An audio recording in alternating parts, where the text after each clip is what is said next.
Control of the Senate is sealed. Democrat Raphael Warnock has won re-election, securing a 51-seat majority for his party. The race not only telling for the future of Congress, but also for the future of our state.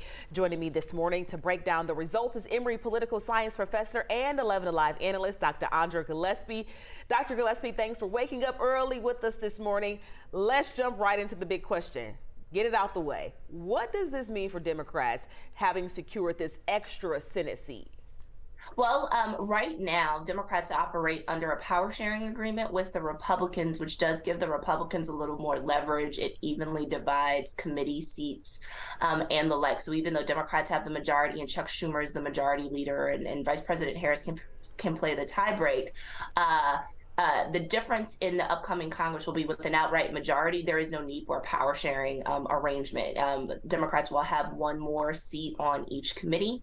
And so that does actually give them a clear-cut majority. And so Vice President Harris doesn't have to be the buffer.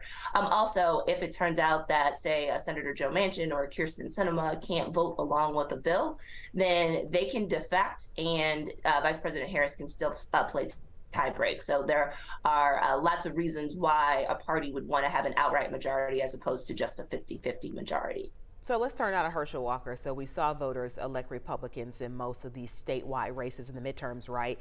Why was it a different story here for Herschel Walker?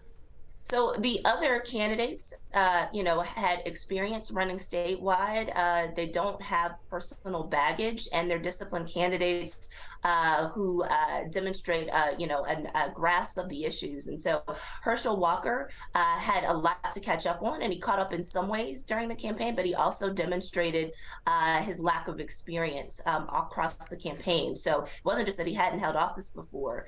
It was that sometimes his policy answers in interviews were vague or elliptical, or couldn't veer off of talking points to actually demonstrate command of the issues.